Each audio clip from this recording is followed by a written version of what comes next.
Hi friends, welcome to movie review of కల్కి. Star casting to Prabhas, Amitabh Bachchan, Kamal Haasan and Deepika Padukone. Director by Nag Ashwin.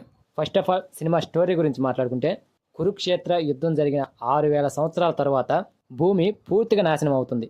అధర్మంతో మరో ప్రపంచాన్ని తన కోసం సృష్టించుకొని మనుషులను పురుగుల కంటే హీనంగా చూస్తుంటాడు సుప్రీం యాస్కిన్ అంటే కమల్ హాసన్. యాస్కిన్ అన్యాయాలపై శంబాలా అనే ప్రపంచం నుండి రెబల్స్ యుద్ధం ప్రకటిస్తూ ఉంటారు. కాలక్రమేణా మనుషులు ప్రకృతిని నాశనం చేస్తుండటంతో ఒక కాంప్లెక్స్ పేరుతో కొత్త ప్రపంచాన్ని సృష్టిస్తాడు యాస్కిన్. అక్కడికి కొంతమందికి మాత్రమే ప్రవేశం ఉంటుంది. అక్కడికి వెళ్ళాలని ఎంతో మంది ప్రయత్నిస్తూ ఉంటారు. అందులో హీరో భైరవ, మన ప్రభాస్ కూడా ఒకడు.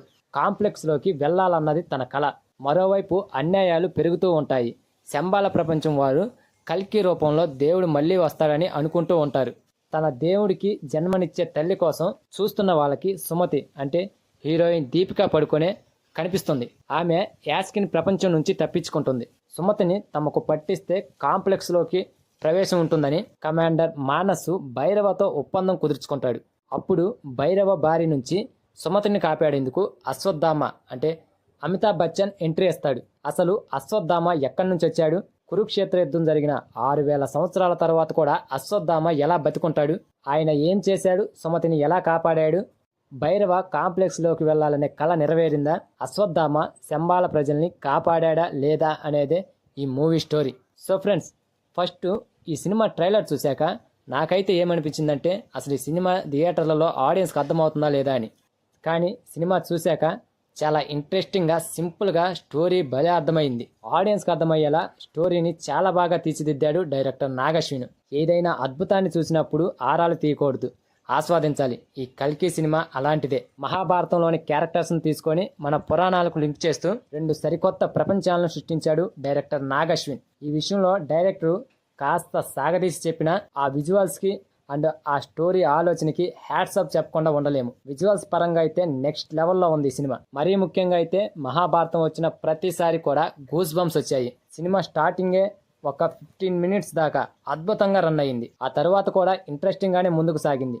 ఒక్కొక్క క్యారెక్టర్ను ఇంట్రడ్యూస్ చేస్తూ బాగా టైం తీసుకున్నాడు అనిపించింది నాగ్ అశ్విన్. అశ్వత్థామగా అమితాబ్ బచ్చన్ ఎంట్రీ ఇచ్చిన తర్వాత సినిమా రేంజే మారిపోయింది.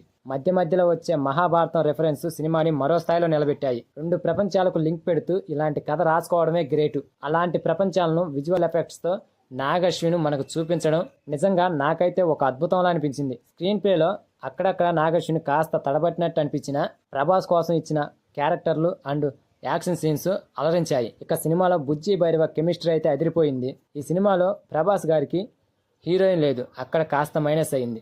సినిమా మొత్తం ఒక ఎత్తు అయితే మొదటి 15 నిమిషాలు అండ్ చివరి 15 నిమిషాలు సినిమాకే హైలైట్గా నిలిచాయి. ఇక క్లైమాక్స్ గురించి చెప్పాలంటే అసలు మాటలే చాలవు, అంత అద్భుతంగా ఉంది. మొత్తానికి ఫస్ట్ హాఫ్ అంతా కూడా కాస్త స్లోగా నడిచిన ఫీలింగ్ అయితే ఇచ్చింది. ఇక ఇంటర్వెల్ నుంచి అయితే సినిమా రేంజే మారిపోతుంది. అక్కడి నుంచి కథ మంచి ఇంట్రెస్టింగ్గా ఊపందుకుంటుంది. దేవుడి రెఫరెన్స్ తీసుకున్న ప్రతిసారి కూడా స్క్రీన్ పై చాలా అద్భుతంగా అనిపించింది. ఆ విషయంలో డైరెక్టర్ నాగ్ అశ్విన్ అదరగొట్టేశాడు. ఇక సెకండ్ హాఫ్లో క్లైమాక్స్ వరకు కూడా చెప్పుకోదగ్గ మైనస్ పాయింట్ ఒక్కటి లేదు. సెకండ్ హాఫ్ అంతా బాగుంటుంది. సో ఓవరాల్గా ఈ సినిమా గురించి ఒక్క మాటలో చెప్పాలంటే సరికొత్త విజువల్ ప్రపంచం. ఖచ్చితంగా ఈ సినిమాని ప్రతి ఒక్కరూ ఎంజాయ్ చేస్తూ చూస్తారు. ఇక నటీనటుల విషయానికి వస్తే ప్రతి ఒక్కరూ చాలా బాగా నటించారు.